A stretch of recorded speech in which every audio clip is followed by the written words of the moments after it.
You know, ladies and gentlemen, sometimes when I browse the internet, I unfortunately come across articles that just make me unbelievably cringe. And this has to be probably one of the top ones I've ever come across. So we have an article here from CBR. And of course, everybody knows CBR is a mega show website. I very rarely ever go to CBR, but I just happen to be browsing because I haven't visited CBR and a host of other show media websites for a while, so I figured I would check it out. And as I'm browsing, literally on the first page, I see this article with a headline that reads how Sony's Miles Morales Spider-Man provides representation to all fans, with a subheadline that reads, as Spider-Man, Miles Morales offers representation to kids who need to feel seen, but he also gives it to anyone of age who loves the wall crawler. Yes, ladies and gentlemen, this article is going to be as cringe as you can possibly imagine. And of course, ladies and gentlemen, this article is written by a white male. Why wouldn't it be written by a white person? Anytime representation is talked about,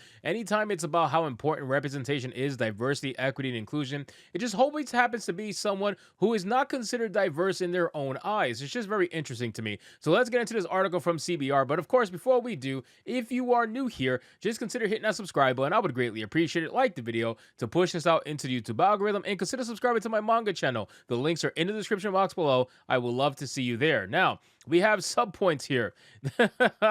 These are great. It says, when Miles Morales first became Spider-Man, he gave representation to fans of color that they have never seen before. They never had before. Ladies and gentlemen, there was no such thing as diverse characters up until Miles Morales. Now, if you want to be very specific, he's probably talking about strictly Spider-Man, but let's be real, that is absolutely ridiculous. There is a host of other characters. There were POCs, as they like to call it, and it wasn't necessarily Spider-Man, but they were out there. There was plenty of characters that were black in origin that plenty of black people were able to see themselves in, or non-white people were able to see themselves in, and yet for some reason they want to hone in on Miles Morales, who, again, I like how in the sub-headline he tried to say as Spider-Man and then with a comma Miles Morales, because he wants to make sure that everybody knows Spider-Man is Miles Morales. But let's be real, Miles Morales is Miles Morales, right? It's the simple joke that we always say. And then he says, while this kind of representation is important, it's not the only way that Miles Morales can help Spider-Man fans feel seen, right? And then it says Miles Morales is the first Spider-Man who, like generation of kids, grew up being a fan of Spider-Man. So this article is going to be very interesting. I haven't read it past the headline and the subpoints, but let's get into it. So it says Spider-Man is one of Marvel's most popular heroes because anyone can be behind the mask. The introduction of well, actually, that's probably one of the biggest issues with Spider-Man. The fact that they tokenize Spider-Man to the point of oblivion, that is really a big problem with Spider-Man. There is no true, real continuity with Spider-Man other than the fact that Peter Parker being Spider-Man, he's really the only one that you can say is a continuity version of Spider-Man, but everybody else is just a tokenized version of Spider-Man. Yes, all the other white ones, all the other Spanish ones, the black ones, they're all tokenized versions of Peter Parker's real Spider-Man.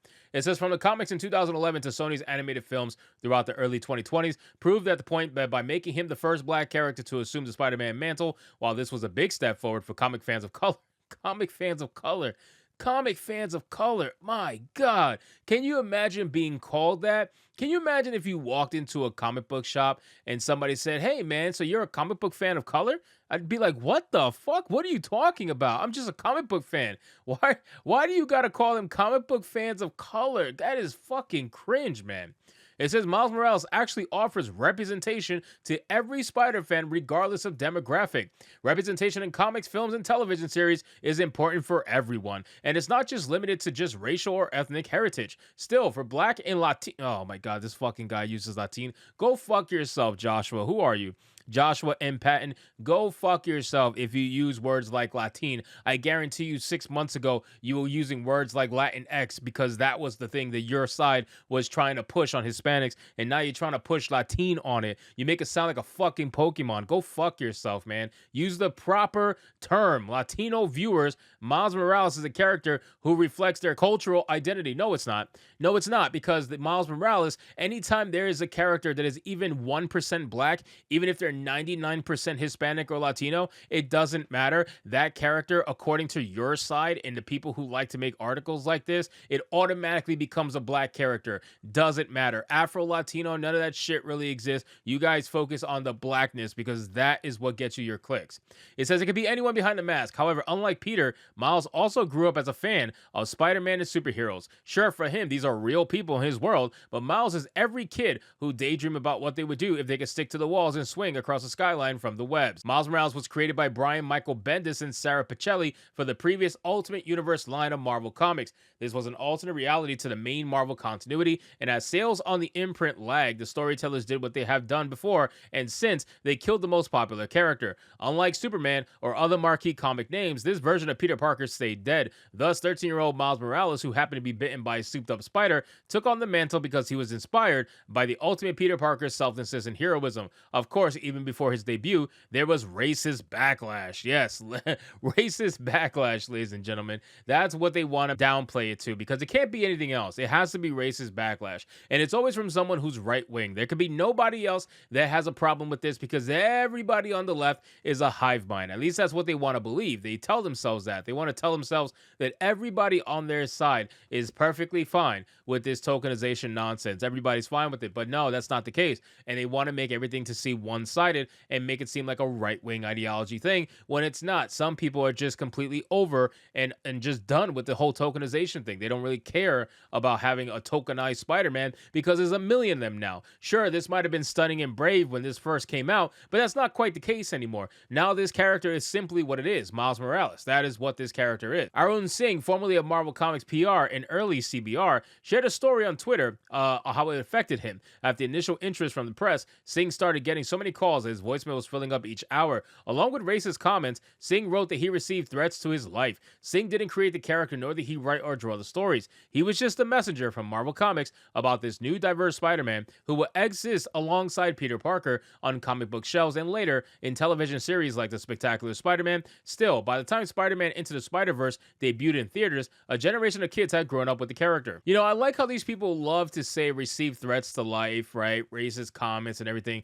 It's like, bro, welcome to the internet, right? Like, the internet exists in anonymity, and the fact that it's in anonymity has provided people the ability to say whatever the fuck they want without much backlash happening from it, right? So you know how many comments I get that make threats against me? You know how many messages I get from people that say absolutely stupid stuff? And you mean to tell me that this guy who is on the internet himself putting out something that he knows is going to be semi-controversial and he's getting some backlash for it, but you want to throw a pity party about it? You want to make it into this whole thing, oh, I got threats to my life because I just made a message about a black character. Like, come on, dude, that's the internet. Get over it. If you're really that worried, move to a state where you're allowed to have guns. Otherwise, shut the fuck up about it. It says Miles wasn't a big fan of superheroes as Kamala Khan, but he lived in a world where Spider-Man was out there saving people. But Into the Spider-Verse and Spider-Man Across the Spider-Verse are stories about how Miles evolves from an imitation of his hero into the hero himself. Miles Morales is Spider-Man. No, incorrect. Miles Morales is Miles Morales, and the merchandise that is being sold is very specifically stating that. The video games that are being sold is very specifically stating that. All the clothing that is sold on the Miles Morales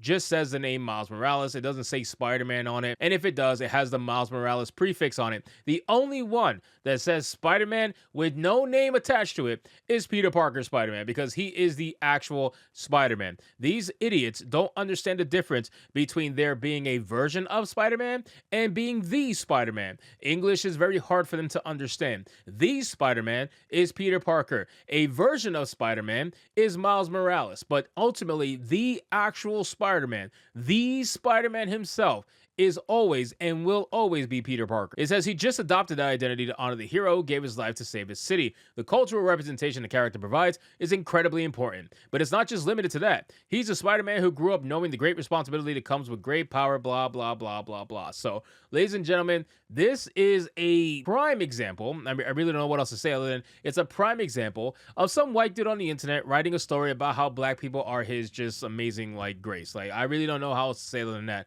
He wants to talk about about representation and how it's so important and how Miles Morales, we promise, is Spider-Man. But we all know that's not the case. And ultimately, no matter how successful Miles Morales is, even though I would say he probably is the most successful version of a tokenized Spider-Man, he is still nowhere near the success of the actual real Peter Parker Spider-Man.